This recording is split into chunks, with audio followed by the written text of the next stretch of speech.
தளபதி விஜய் அவர்களுடைய மகனான ஜேசன் சஞ்சய் அவர்கள் தமிழ் சினிமாவில் ஹீரோவாக என்ட்ரி கொடுப்பார் அப்படின்னு பலருமே எதிர்பார்த்த நிலையில தான் தன்னுடைய தாத்தாவை போல இயக்குனராக தான் என்ட்ரி கொடுக்க விரும்புறேன் அப்படின்னு சொல்லி தன்னுடைய முதல் படத்தை இயக்கியிருக்காரு. சிக்மா அப்படின்ற இந்த படத்துல ஹீரோவாக சந்தீப் கிஷனும் படத்திற்கு தமன் அவர்களுமே இசையமைச்சிருக்காங்க. சமீபத்துல இந்த படத்துடைய போஸ்ட் சிங்கிள் ட்ராக் வழியாக்கி பட்டி தொட்டி எங்கும் பட்டை கிளப்பிச்சு. இன்றளவுமே இந்த சிங்கிள் ட்ராக்குக்கு பல ரசிகர்கள் ரீல்ஸ் போட்டு கொண்டாடி கொண்டும் இருக்காங்க. இந்த நிலையில சிக்மா திரைப்படம் இந்த மாத இறுதியில ரிலீஸ் ஆகுது. அதற்காக தற்போதே படக்குழு படத்துடைய ப்ரமோஷனை அதிரடியாக ஸ்டார்ட் பண்ணிட்டாங்க. ஃபர்ஸ்ட் சிங்கிள் சமீபத்தில் வெளியாச்சு. இதனடுத்து இரண்டாவது சிங்கிள் ட்ராக் அடுத்த வாரம் வெளியாக இருக்கா. மேலும் இந்த படத்துடைய ஆடியோ லான்ச் மிக பிரம்மாண்டமாக நேரு போல் விளையாட்டு அரங்கில் நடைபெற உள்ளதாக சொல்லப்படுது. இந்த ஆடியோ லான்ச் அநேகமாக அடுத்த வார இறுதியில நடக்கலாம் அப்படின்னு ஒரு பேச்சுவார்த்தை போய்கொண்டிருக்கு. ஆனா ஆடியோ லான்ச் உடைய தேதியை இன்னுமுமே படக்குழு உறுதி பண்ணலையா. அப்படி உறுதி செய்யப்பட்டால் கூடிய விரைவிலேயே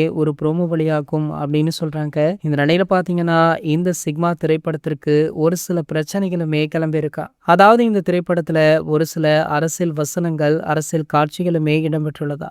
இந்த காட்சிகளை நீக்கும்படி ஒரு சில அரசியல் தரப்பினருமே இந்த படத்திற்கு எதிர்ப்பு தெரிவிப்பதாக சொல்லப்படுது. மேலும் ஒரு சிலர் வழக்கு போடப்படலாங்க அப்படின்ற தகவலுமே வைரலா போயிட்டு இருக்கு. ஆகையால இந்த திரைப்படம் சொன்ன தேதியில ரிலீஸ் ஆகுமா அப்படின்ற பதட்டம் நிலவிட்டு இருக்கா. இந்த நிலையில பாத்தீங்கன்னா ஜேசன் சஞ்சய் உடைய சிக்மா படத்திற்காக ஒரு சில முக்கிய பிரபலங்களுமே பேச்சுவார்த்தை நடத்திட்டு இருக்காங்க. அதுல மிக முக்கியமாக பார்க்கப்படுவது சூப்பர் ஸ்டார் ரஜினிகாந்த் அவர்கள் தான். சிக்மா படம் ஆரம்பித்ததுல இருந்தே தற்போது வரைக்குமே சூப்பர் ஸ்டார் ரஜினிகாந்த் அவர்கள் ஜேசன் சஞ்சய் அவர்களுக்கு சப்போர்ட் பண்ணிட்டு இருக்காரு.